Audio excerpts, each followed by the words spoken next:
Hare Krishna everyone, welcome back to my channel. So this is the final part of पूरी धाम. तो ये हम आए थे टोटा गोपीनाथ.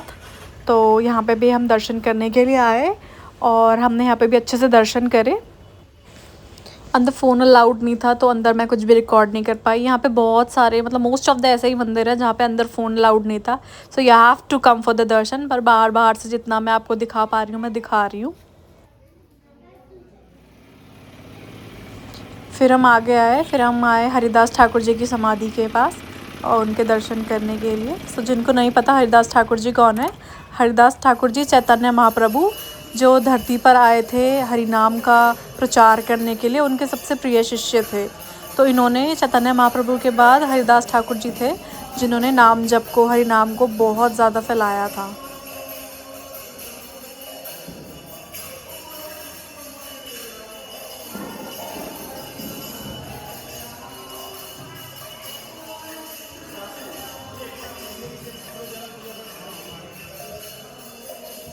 फिर हमने दर्शन करे गौरंग महाप्रभु के, नित्यानंद महाप्रभु के और अद्वैत महाप्रभु के. इन तीनों के अच्छे से दर्शन करने के बाद फिर हम निकल गए Puri beach. So yes, this is Puri beach. So this is the place जहाँ से जगन्नाथ भगवान जी, सुभद्रा मैया और बलदेव महाराज जी प्रकट हुए थे. तो जब हम लास्ट टाइम आए थे तब भी हमारी ये बकेट लिस्ट में था यहाँ पे आना और हमने यहाँ पे आके दर्शन भी करे थे, बट हमने यहाँ पे स्नान नहीं करा. बट इस टाइम हम लकीली यहाँ पे आए हैं तो हम यहाँ पे स्नान करके जाएंगे. बहुत अच्छा माना जाता है यहाँ पे स्नान करके, तो हमने यहाँ पे बहुत मज़े करे. तो ये सारे जितने भी मंदिर मैंने कवर करे हैं ये सारा आप वन डे में कवर कर सकते हैं, क्योंकि हमने भी इसको वन डे में कवर किया था, क्योंकि हम भी यहाँ पे सिर्फ 2 ही दिनों के लिए आए थे.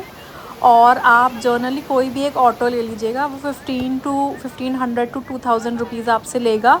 और वो आपको जितने भी मैंने तीनों पार्ट्स में आपको मंदिर दिखाए हैं अप टू यहाँ समुद्र तक, वो हमें यहाँ तक छोड़ देगा.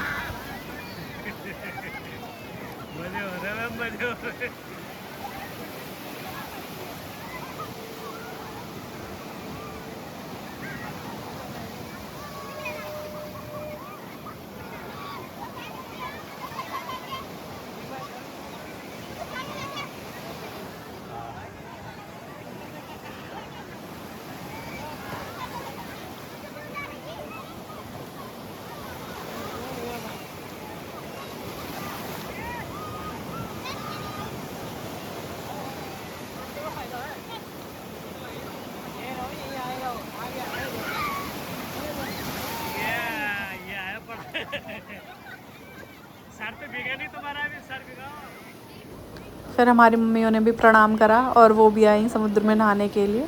हम सब ने यहाँ पे बहुत इन्जॉय करा. फिर हम यहाँ से निकल के डायरेक्टली अपने होटल, वहाँ पे हमने रेस्ट करा.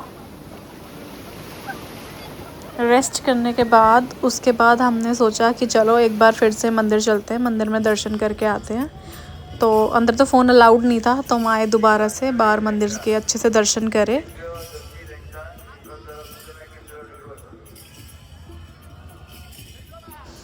और मंदिर के बाहर कुछ ये प्रोग्राम भी चल रहा था, मुझे नहीं पता ये क्या है, बट यहाँ पे कुछ ऐसे बॉयज़ ये परफॉर्म कर रहे थे.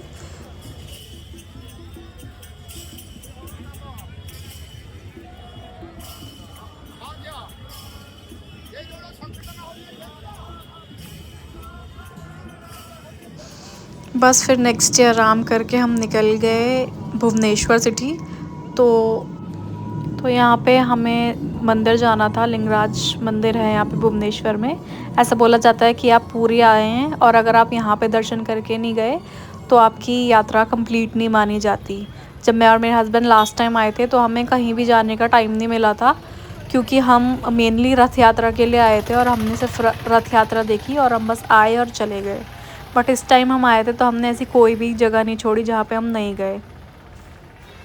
तो यहाँ पर भी फ़ोन अलाउड नहीं था, बट मैं आपको अंदर का डिस्क्रिप्शन बता देती हूँ. अंदर बहुत सारे शिवलिंग अपने आप प्रकट हो रखे हैं. जैसे हम ओमकारेश्वर मंदिर में गए थे वहाँ पे भी हमने बहुत सारे शिवलिंग देखे थे. तो इस मंदिर में भी यहाँ पे सारे शिवलिंग मतलब मोस्ट ऑफ 90 to 98% शिवलिंग अपने आप निकले हुए हैं और मंदिर बाहर से ऐसा दिखता है. बहुत मान्यता है इस मंदिर की भी. प्लीज़ दर्शन करिए आप लोग भी. बस फिर अच्छे से दर्शन करने के बाद हमने यहाँ पे अपने ब्यूटीफुल मोमेंट्स कैप्चर करे और हम निकल गए घर के लिए। So thank you for watching these video. I hope आपको ये वीडियोज़ अच्छी लगी होंगी and thank you so much.